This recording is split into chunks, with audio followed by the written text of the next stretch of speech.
Masih bersama kami di Apa Kabar Indonesia Siang. Pemirsa, ada-ada saja gebrakan Gubernur Jawa Barat Deddy Mulyadi. Namun dari sekian banyak gebrakan itu, gebrakan teranyarnya membangun kontroversi di masyarakat, khususnya warga Jawa Barat. Keikutsertaan kepala keluarga dalam program Keluarga Berencana diusulkan Deddy untuk menjadi syarat bagi warga yang ingin menerima bantuan-bantuan dari pemerintah provinsi di Jawa Barat.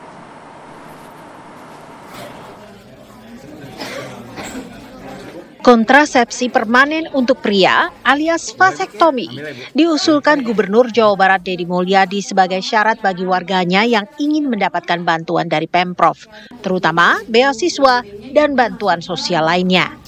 Hal itu disampaikan Deddy sebagai suatu usulan saat berkunjung ke Balai Kota Depok 29 April lalu. Deddy Mulyadi mengatakan hal ini dilakukan agar warganya dapat mengatur waktu kelahiran sehingga menekan angka kemiskinan di Jawa Barat. Ia juga menggarisbawahi bahwa vasektomi diusulkan agar para suami dapat bertanggung jawab dan tidak hanya membebani istri. Dari sisi tanggung jawab, ketika seseorang menikah, maka dia bertanggung jawab terhadap kehamilannya, kelahirannya, pendidikannya. Nah, kalau orang tidak punya kemampuan untuk membiayai kelahiran, membiayai kehamilan, membiayai pendidikan, ya jangan dulu ingin menjadi orang tua dong. Untuk itu, agar kelahirannya diatur dan angka kemiskinan turun, karena hari ini kan yang cenderung anaknya banyak itu cenderung miskin. Maka para penerima bantuan sosial, apakah nanti bantuan biaya kelahiran, bantuan rumah sakit, bantuan listrik, bantuan pangan non tunai, bantuan perumahan, bantuan tanah, ya saya harap bantuan beasiswa untuk anaknya, saya harapkan yang laki-lakinya loh, saya harapkan suaminya atau ayahnya yang ber-KB sebagai bentuk tanda tanggung jawab terhadap diri dan keluarganya. Jangan terus-terusan dibebankan pada perempuan. Gitu. Usulan kebijakan ini merupakan solusi atas fenomena keluarga prasejahtera yang melahirkan melalui operasi sesar dengan biaya sekitar 25 juta rupiah per tindakan di Jawa Barat. Namun, usulan ini menjadi kontroversi di masyarakat. Ada yang mendukung dan ada yang menolak. Dari Depok, Jawa Barat, Meli Kasna, TV One mengabarkan. Pemirsa, usulan kebijakan Gubernur Jawa Barat soal vasektomi ini tentunya menuai banyak kontroversi.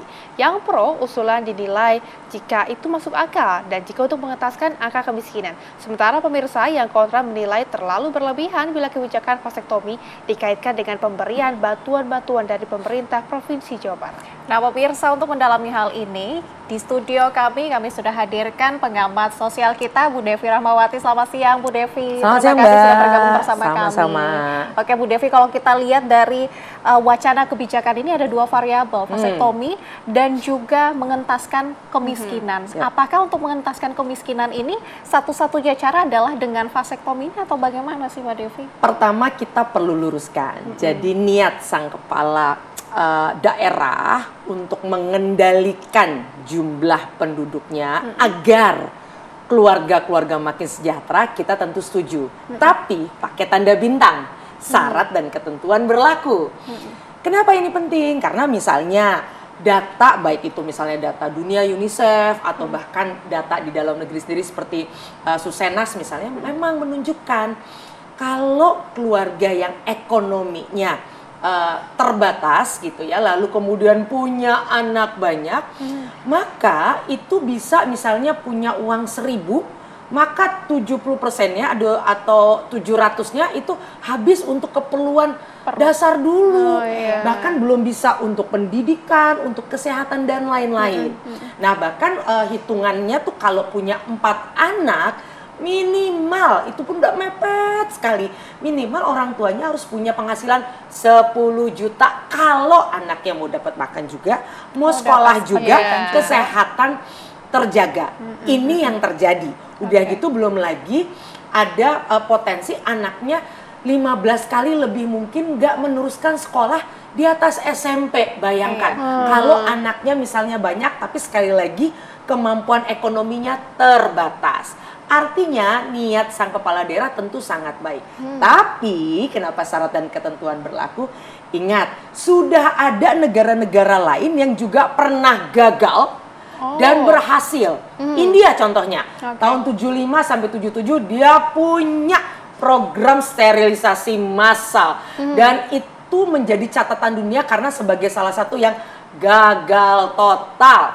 Pada saat itu kurang dari setahun itu ada 8 juta orang laki-laki yang kemudian disterilisasi secara massal. Tapi akibatnya apa? Satu, untuk tahun-tahun berikutnya itu terjadi proses ketidakpercayaan dan ketakutan pada proses kontrol populasi, terutama KB. Orang jadi takut setakut itu. Padahal kan niatnya baik kalau prosesnya benar. Belum lagi secara politik itu mengganggu pemerintahan yang melaksanakan program itu karena rakyat jadi nggak percaya. Nah, tapi di sisi lain ada negara yang kemudian sukses berat. Sebut saja Iran yang bahkan disebutkan sebagai salah satu contoh terbaik di dunia terkait program strategi pengendalian jumlah warga negara. Gitu, karena satu, dia bentuknya persuasif bukan represif gitu ya. Jadi nggak ada menakut-nakuti, nggak ada intimidasi dan sebagainya. Melibatkan juga laki-laki gitu kan. Jadi kerjasamanya bukan hanya perempuan saja yang harus menggunakan kontrasepsi dan sebagainya, tapi laki-laki dilibatkan, tapi tadi dengan cara yang humanis, edukasi, lalu penyediaan kontrasepsi gratis gitu kan, lalu kemudian syarat menikah. Orang kalau menikah wajib ikut bimbel dulu, jadi nggak tiba-tiba langsung menikah. Bimbel soal reproduksi kesehatan, bimbel soal keuangan, jadi sadar bahwa menikah itu bukan hanya soal cinta, tapi juga perlu persiapan yang matang. Bukan hanya cinta, tapi perlu juga persiapan ya artinya ya. Tapi dari Anda sendiri, apakah setuju atau tidak sih dengan program yang diusulkan oleh Kang Deddy Mulyadi ini? Ya, tadi seperti yang saya sampaikan, tentu niat ini penting. Karena kita tahu populasi dunia sudah luar biasa meledaknya. Buminya nggak tambah besar. Belum lagi bencana alam yang kemudian membuat bumi makin susah nih untuk tempat tinggal. Nah, artinya kita perlu mastiin nih ketika ada sekian warga negara kita semuanya sehat, bisa makan, sejahtera.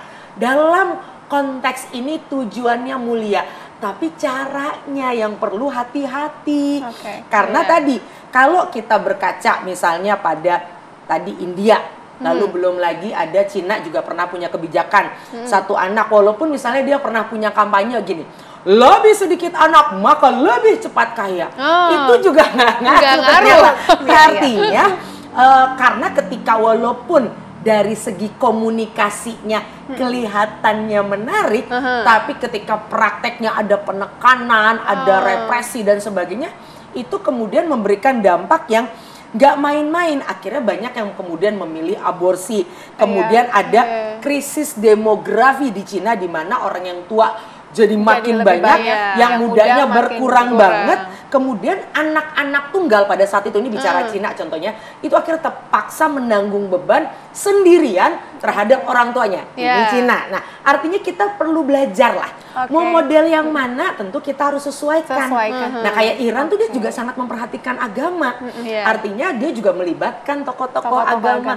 Jadi masyarakat tuh ikhlas. Mbak Devi, tahan dulu, kita masih akan mendalami, artinya ini perlu ada studi lebih lanjut menyesuaikan dengan bagaimana kondisi kita di Indonesia saat ini. Tapi kita akan dalami lagi Mbak Devi setelah jeda iklan yang satu ini. Tetaplah bersama kami pemirsa di Apa Kabar Indonesia Siang.